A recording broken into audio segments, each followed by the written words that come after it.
What do I do if there's a serious error on my return and I get audited? So the first thing you need to do if there's a serious error on your return is to understand what your risk is. Was the error caused willfully? Was it not caused willfully? This is not the time to be an advocate.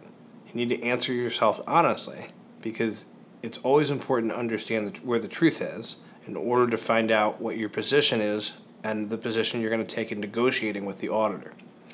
If the error was a simple mistake and there's no criminal liability, then the decision needs to be made on whether or not you're going to disclose that to the auditor or not. If you don't disclose it to the auditor and the auditor catches it later, there could be consequences in the terms of penalties. However, if you get out in front of the issue and disclose it, although you're on the hook for whatever the taxable adjustment is as a result of the error, you may be able to leverage it to your advantage. For example, if you can cause the auditor to divert their attention to the error, you may be able to cover up smaller errors and ultimately reduce the tax liability that you would have owed.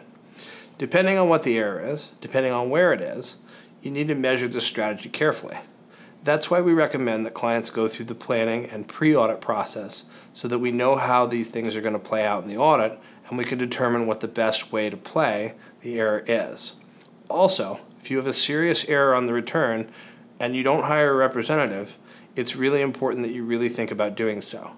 Having a serious error can subject you to lots of penalties, some as high as 75% for civil fraud, so it's important that you talk to a knowledgeable tax attorney to get a fair opinion on what your risk is.